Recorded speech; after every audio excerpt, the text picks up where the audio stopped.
कि मुस्लिम परिवार से आने वाले जो हमारे भाई हैं, हमारे जो बहनें हैं, उनमें से कितने लोगों को वक्फ बोर्ड के माध्यम से शिक्षित करने का प्रयास किया गया, वक्फ बोर्ड ने उनके लिए क्या किया। इन लोगों ने सिर्फ एक धर्म के नाम पर, ठेकेदारी के नाम पे, और मैंने बार बार कहा पैचेज ऑफ वोट्स की दलाली की बात होती है तो शहाबुद्दीन जैसे गुंडे को टिकट दिया गया। लालू यादव बहुत चालाक नेता थे, उन्होंने स्ट्रेटेजिकली अपने बच्चों को नहीं पढ़ा। ऐसा नहीं था कि उनके बच्चे पढ़ना नहीं चाहते होंगे।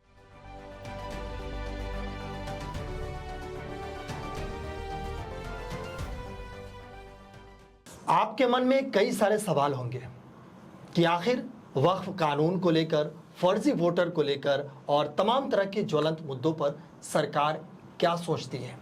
जिस तरीके से गांधी मैदान में कल वक्फ कानून को लेकर खूब जोरदार प्रदर्शन किया गया और जिस तरीके से कल जो तस्वीरें और वीडियो सामने आया है, क्या उसके बाद सरकार वक्फ कानून को वापस लेगी। ऐसे तमाम तरह के सवाल हैं आपके मन में कि आखिर इस पर क्या होगा। इन्हीं सवालों के जवाब देने के लिए हमारे साथ इस स्टूडियो में मौजूद है बीजेपी के प्रवक्ता सुमित शशांक। तो सबसे पहले सुमित जी, आपका बहुत बहुत स्वागत है। क्या लगता है, सरकार वक्फ कानून को वापस लेगी? क्या सोचती है सरकार?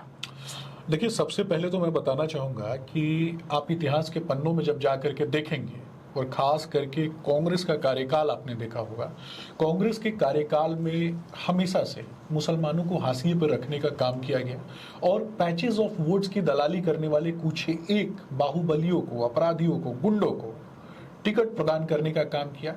वह बोर्ड के नाम पर जिस तरीके से दलाली का काम चल रहा है, भूमाफियाकरण चल रहा है, और सबसे ज्यादा वक्फ बोर्ड का शिकार कौन होता है? वैसे मुस्लिम परिवार जिसमें किसी कारणवश पुरुषों की संख्या कम हो गई है, यानी महिलाओं की संख्या ज्यादा है, उनको डरा के धमका के वक्फ बोर्ड के नाम पर उस जमीन को लूटने का काम इस प्रकार के वक्फ बोर्ड कर रहे थे। देश भर में लगभग 30-35 से ज्यादा वक्फ बोर्ड है और इसके अलावा भी आप देखेंगे कि दुनिया में और भी जो इस्लामिक कंट्रीज हैं, चाहे ओमान की बात करें, चाहे सऊदी अरेबिया की बात करें, सूडान की बात करें, गल्फ कंट्रीज की बात करें, कहीं पर भी वक्फ बोर्ड जो है उसको इतने अधिकार प्रदान नहीं किए गए। लेकिन भारत में इतनी उम्मीदें क्यों?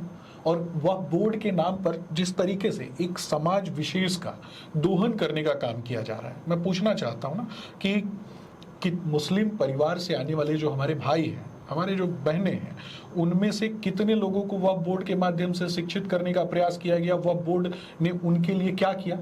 तो कहीं ना कहीं पैचेज ऑफ वोट्स की दलाली, लोगों के मन में एक भय उत्पन्न करना और उस भय को कहीं ना कहीं हथियार बनाना और उसको एक वोट बैंक में तब्दील करके उसका मजा लेना, यही काम कांग्रेस पार्टी का रहा, यही काम बिहार में राष्ट्रीय जनता दल करती है। तो मुझे लगता है जी, इस पे हम ये कहेंगे कि जिस तरीके से आप बात कर रहे हैं कि ये इस कानून के जरिए मुसलमानों की भलाई की बात कर रहे हैं, लेकिन क्या वजह है, क्यों सरकार आखिर इन मुसलमानों को समझा नहीं पा रही है? देखिए, मुझे लगता है कि इसके पीछे कहीं ना कहीं मैं एक बार फिर पीछे जाने की कोशिश करूंगा। पसमंदा समाज के गरीब मुसलमानों को सशक्त बनाने के लिए आदरणीय प्रधानमंत्री नरेंद्र मोदी जी ने लगातार बात कही है और उस दिशा में लगातार हम काम भी कर रहे हैं। सरकार इस दिशा में लगातार प्रयास भी कर रही है। आप देखेंगे कि 2014 के बाद जब आदरणीय प्रधानमंत्री नरेंद्र मोदी जी की सरकार बनती है, लगातार आपने देखा कि विभिन्न योजनाओं का क्रियान्वयन समाज में होता है, देश के कोने कोने में होता है। उन योजनाओं में मैं पूछना चाहता हूं आपके चैनल के माध्यम से मुस्लिम परिवार के लोगों से, खास करके जिन लोगों ने पटना में गांधी मैदान में प्रदर्शन किया, वैसे लोगों से पूछना चाहता हूं, क्या किसी सरकारी योजना से उनको लाभान्वित नहीं होने दिया गया? जब किसी परिवार में, एक परिवार का जब मकान बनता है किसी आवास योजना के माध्यम से, तो क्या उसको इसलिए पैसे नहीं दिए गए कि वो मुसलमान था? आयुष्मान भारत योजना के तहत जब लोगों का इलाज होता है तो सबसे ज्यादा तो मुझे लगता है कि मुस्लिम परिवार के लोगों को लाभ इससे पहुंचा है, लेकिन उस पर बात नहीं करते ये लोग। इन लोगों ने सिर्फ एक धर्म के नाम पर, ठेकेदारी के नाम पे, और मैंने बार बार कहा पैचेज ऑफ वोट्स की दलाली की बात होती है तो शहाबुद्दीन जैसे गुंडे को टिकट दिया गया। चंदा बाबू के परिवार में जो बच्चे थे उनको तेजाब से नहलाने का काम किन लोगों ने किया था? ऐसे ही गुंडों ने किया था। और वैसे गुंडों को टिकट देना और वैसे गुंडों का माफियाकरण करना और महिमा मंडन करना, मुझे नहीं लगता ऐसे लोगों का इज्जत से नाम भी लेना चाहिए। तो ये लोग वैसे लोगों को इज्जत मतलब देने का आप काम यही कर कह रहे हैं कि कहीं ना कहीं शक का, नियति का, मनसा का सवाल है ना? बिल्कुल। लेकिन सुमित जी, एक सवाल यहाँ पे फंस रहा है कि आखिर जब बीजेपी सही कर रही है, मुसलमानों के हित में कर रही है, तो समझा क्यों नहीं पा रही? फिर वही सवाल पे हमारे। देखिए, मैं वही बता रहा हूँ, इस आपके चैनल के माध्यम से भी कहीं ना कहीं मैं समझाने की कोशिश कर रहा हूँ। किसी को डरने की आवश्यकता नहीं है। प्रधानमंत्री नरेंद्र मोदी जी ने कहा, सबका साथ, सबका विकास, सबका उत्थान और सबके कल्याण के लिए हम काम करते हैं। अंतिम पायदान पे बैठा हुआ व्यक्ति जिसके सपने हैं और जिसके सपने कहीं ना कहीं घुटन में समाप्त हो चुके थे, उन सपनों को जीवंत करने की लड़ाई भारतीय जनता पार्टी ने लड़ी और गरीबों ने सपना देखना प्रारंभ किया। रिक्शा चलाने वाला व्यक्ति हो, ठेला चलाने वाला व्यक्ति हो और समाज के अंतिम पायदान पे जो मूलभूत आवश्यकताओं की पूर्ति करने वाला व्यक्ति हो, उनके बच्चों ने भी पढ़ना लिखना शुरू किया, उनके हाथ में कलम देने का काम किया। मुस्लिम समाज के बच्चे आखिर कितने वर्षों तक पंचर बनाएंगे? ये बात इन लोगों ने तो नहीं पूछा कभी भी। तेजस्वी यादव से, तेज प्रताप यादव से, लालू यादव से या फिर कांग्रेस पार्टी के युवराज से, खुद तो जाके पढ़ाई कर ली बाहर में, लेकिन उनके बच्चे कब जाएंगे बाहर पढ़ाई करने के लिए? उनके बच्चे बकरी चराने और पंचर बनाने जाएंगे क्या? सुमित जी, आप बात सही कह रहे हैं कि मुसलमान के बच्चे कब तक पंचर बनाएंगे, लेकिन सवाल यहाँ पे ये है कि अगर मुस्लिम भरोसा नहीं करती है तो इसके पीछे भी कई सारे कारण हैं, क्योंकि बीजेपी हमेशा हिंदुत्व की बात करती है ना? और आम जनता ये जानती है कि अगर ये हिंदुत्व की बात करती है तो कहीं ना कहीं वो उनके मन में, जहन में थोड़ा रत्ती बराबर भी सवाल उठता है कि हमारा अस्तित्व खतरे में है। देखिए, मुझे लगता है कि इतिहास के पन्नों में जाकर के जब हम देखेंगे, भारत कल्चर वाइज काफी मुझे लगता है डाइवर्सिफाइड रहा। और हम ऋग वैदिक काल की बात कर ले, उत्तर वैदिक काल की बात कर ले, 16 महाजनपद काल की बात करें, सनातन भूमि है। भारत के विषय में अगर बात होती है तो भूमि सनातनी है। पार्टी की बात, मैं वही बात कर रहा हूँ। भारतीय जनता पार्टी किस बात पे बात करती है वो भी मैं बता रहा हूँ। तो कहीं ना कहीं जब ऋग वैदिक काल की हम बात करते हैं तो ऋग वैदिक काल पे चर्चा वो करेगा ना जो कहीं ना कहीं पढ़ा लिखा हो।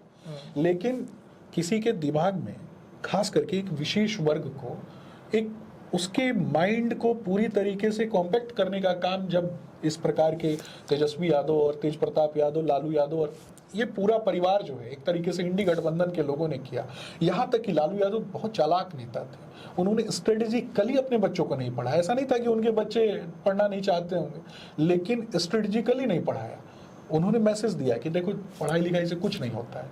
मेरा बेटा 8वां फेल, मेरा बेटा तरुण कुछ दिन पहले बोल रहे थे ना कि पानी लेके, तौली लेके खेत में, और वहां पे दौड़ा जा रहा था ग्राउंड। लेकिन सुमित जी, फिर हम उसी सवाल पे आएंगे कि आखिर बीजेपी पे भरोसा क्यों नहीं करती है? अगर बीजेपी इतना हित चाहती है मुसलमानों का, तो क्यों नहीं टिकट बंटवारे में 10% मुसलमान को रखती है उसमें? वर्तमान परिदृश्य में भारतीय जनता पार्टी के ऊपर मुसलमानों ने भरोसा जताया है, जिसका परिणाम आप देख पा रहे हैं। मैं पूछना चाहता हूं कि उत्तर प्रदेश में भी एक अच्छी खासी डेमोग्राफी मुसलमानों की है। उत्तर प्रदेश में हमारे पास मुसलमानों के नेता भी हैं, बिहार में भी हमारे पास नेता हैं। और इसके अलावा आप देखेंगे कि एक परसेंटेज ऑफ वोट जो है भारतीय जनता पार्टी के खाते में राष्ट्रवाद के नाम पे शिफ्ट होता है। और ये राष्ट्रवाद वो लोग मानते हैं, खास करके जो मुस्लिम परिवार के लोग हैं, वो भी राष्ट्रवाद पे भरोसा करते हैं। और सांस्कृतिक रूप से जब देखेंगे, मैं पहले भी आपके पहले प्रश्न में आधा ही प्रश्न का जवाब दिया था मैंने, सांस्कृतिक रूप से जब देखेंगे ना देश को, तो विविधता में बसा हुआ भारतवर्ष एक रूपता के धागों में जिस धागे से बंधा है ना, उसको सनातन कहते हैं। और जो सदैव शाश्वत बना रहने वाला है वही सनातन है। सनातन की बात करना, इसका अर्थ नहीं कि दूसरे का अपमान करना, लेकिन दूसरे को डराना। ये कुछ एक लोगों के माध्यम से, जो लोग खास करके तेजस्वी यादव, और आपने देखा कि राहुल गांधी कुछ दिन पहले, राहुल गांधी एक यात्रा निकालते हैं, यात्रा में उनके घूमने का प्रारूप का क्या था, किन रास्तों का चयन उन्होंने किया था? काशी में जाकर के काशी के युवाओं को नशेड़ी बता देना, शराबी बता देना, ये सोची समझी साजिश थी। क्यों?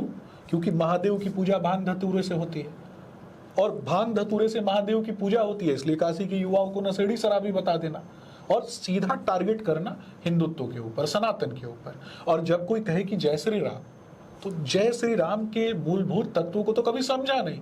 मर्यादा पुरुषोत्तम भगवान श्री रामचंद्र हमारे विचारों और संस्कारों का हिस्सा है। प्रभु श्री राम पे कविता है कि व्यथा इतनी ही नहीं है, कथा इतनी ही नहीं है, कुछ शब्द जिनको पूर्ण कर दे राम वो गाथा नहीं है। बापू में ये विश्वास करते हैं, ये कहते हैं कि हम बापू में विश्वास करते हैं, लेकिन वही बापू जब हे राम कह के प्राण त्यागते हैं तो वैसे प्रभु श्री राम में ये विश्वास नहीं करते। मर्यादा पुरुषोत्तम श्री राम एक अध्याय है, मर्यादा पुरुषोत्तम भगवान श्री रामचंद्र जी एक ग्रंथ है। सुमित जी, यहाँ पे आपको हम रोकेंगे और फिर हम वापस आएंगे अपने सवालों की तरफ कि अब चंद ही महीनों बाद बिहार में चुनाव है, तो क्या बीजेपी इस बार मुसलमानों को टिकट देगी? देखिए, मुझे लगता है कि जो लोग सक्षम होंगे, जो लोग सामर्थ्यवान होंगे, खास करके मुझे लगता है कि भारतीय जनता पार्टी ने इस बार युवाओं को आगे बढ़ाने की ठानी है और युवाओं को। लेकिन आपने कहा कि जो लोग सक्षम होंगे, बाकी पार्टियां भी हैं मुसलमानों को टिकट देती है, तो क्या 5% भी अगर मैं वो नहीं बीजेपी इसमें कहता, दे पाती है? मैं ये नहीं कहता कि बाकी पार्टियां टिकट नहीं देती हैं, लेकिन बाकी पार्टियां किसको टिकट देती हैं? किसी अपराधी को, किसी गुंडे को।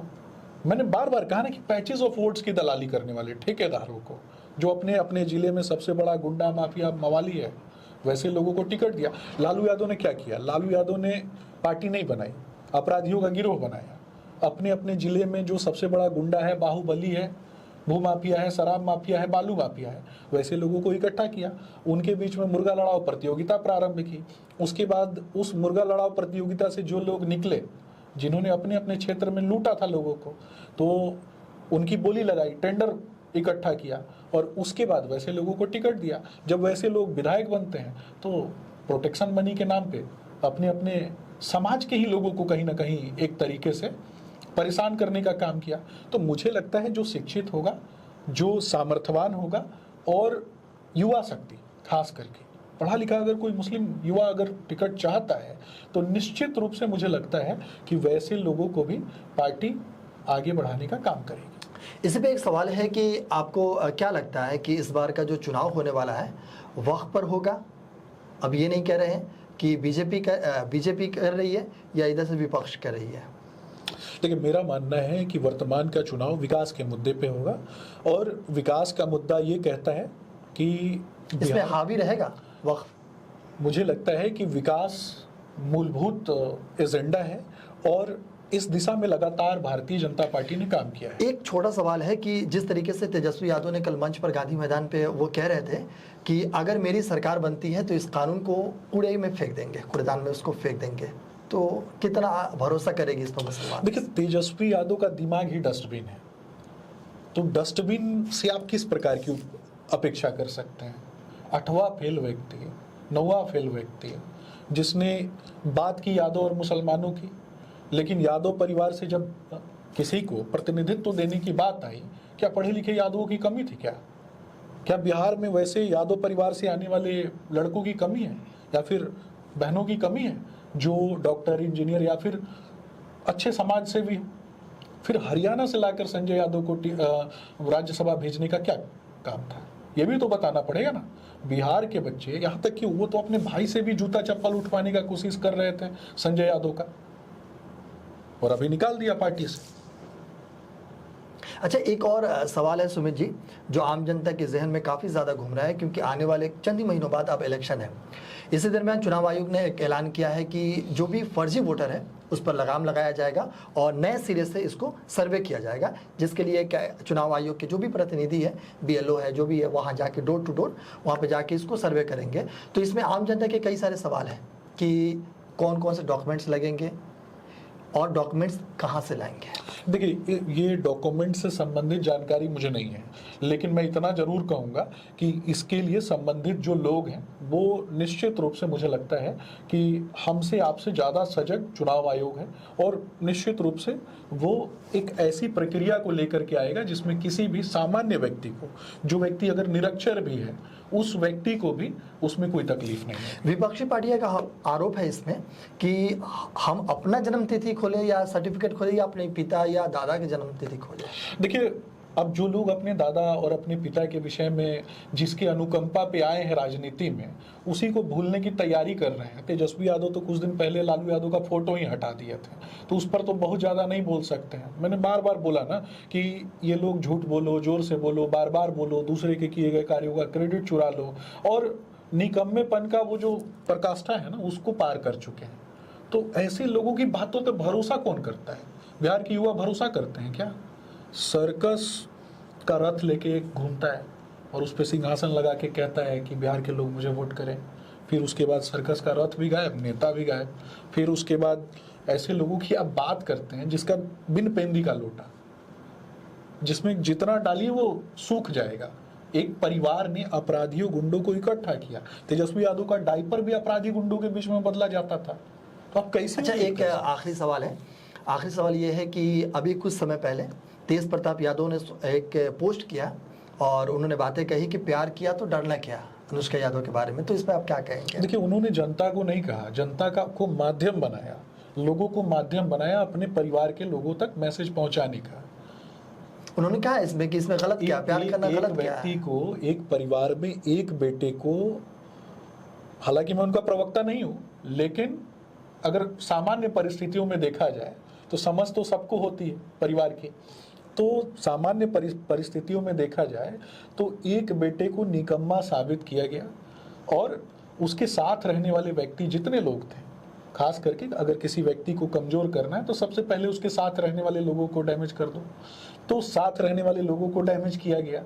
फिर लाडला बेटा बनाने की कोशिश की गई। उसके बाद उन्होंने भी खुले मन से कई नेताओं को उठा करके फेंकने का काम किया, कभी किसी पत्रकार को दौड़ाने का काम किया और उसके बाद पुलिस वाले तक को धमकाने का काम किया। ये दीपक नाचो वाली कहानी सबने देखी है और आदरणीय मुख्यमंत्री नीतीश कुमार जी के आवास के सामने भी जाके उन्होंने हुड़दंगई करने का काम किया। तो हुड़दंगई तो डीएनए में है।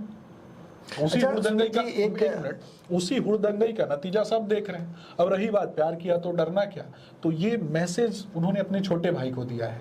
छोटा भाई जवाब देगा। अब वो फोन पे जवाब देगा कि मीडिया में जवाब देगा, आने वाले समय में मुझे लगता है लालू जी अभी हैं तब ये हाल है। लालू जी जिस दिन नहीं रहेंगे उस दिन कल्पना कीजिए कि वो चप्पल उठाएंगे संजय यादव का कि पार्टी से बाहर होंगे। अच्छा, एक थोड़ा पर्सनल क्वेश्चन है जी। सवाल ये है कि अभी सोशल मीडिया आपका देख रहे थे, वहाँ पे कुछ लोगों ने कमेंट किया था कि सुमित जी आप चुनाव लड़ रहे हैं इस बार, क्या लगता है? देखिए, मुझे लगता है कि भारतीय जनता पार्टी युवाओं को टिकट देगी इस बार। और राजनीति में अगर कोई भी व्यक्ति है तो उसकी अपेक्षा होती है कि वो अपने लोगों के लिए काम करे। और लोगों के लिए, हालांकि प्रवक्ता के रूप में भी मैं लोगों के लिए काफ़ी काम करता हूँ, अपने क्षेत्र के लोगों के लिए भी काम करता हूँ, जन्मभूमि के लोगों के लिए भी काम करता हूँ और बिहार के युवाओं के लिए भी काम करता हूँ। लेकिन सीमाएं आपकी विस्तृत हो जाती हैं जब आप जनप्रतिनिधि बन जाते हैं। तो इच्छाएं सबकी होती हैं और युवा होने के नाते भी मेरी भी इच्छाएं हैं। और परंतु इससे आगे बढ़ के हमारा एक संगठन है और संगठन तय करता है, वो आपकी प्रतिभा को देखता है, वो तय करता है कि आपका रोल क्या होगा। एक अभिभावक के तौर पे संगठन की भूमिका होती है कि वो अपने नेताओं में, क्योंकि ये आवश्यक है, नियमों को फॉलो करना जो है, एक नियमावली। मतलब पार्टी अगर भरोसा करती है तो आप फिर मैदान में होंगे? निश्चित रूप से, अगर पार्टी भरोसा करेगी तो निश्चित रूप से। बहुत बहुत शुक्रिया। तो ये है सुमित शशांक जो बीजेपी के प्रवक्ता हैं, जिन्होंने तमाम सवालों का जवाब दिया, जैसे कि वक्फ कानून हो, फर्जी वोटर का मामला हो, या फिर जो सियासत में जो चीज़ें ज़्यादा ज्वलंत है, ज़्यादा मुद्दे जो ज्वलंत हैं, उन पर इन्होंने सभी मामलों पर काफ़ी अच्छे से जवाब दिया है। तो देखते रहिए। बाकी अगर हमारा ये वीडियो अच्छा लगे तो हमारे इस वीडियो को ज़्यादा से ज़्यादा शेयर कीजिए।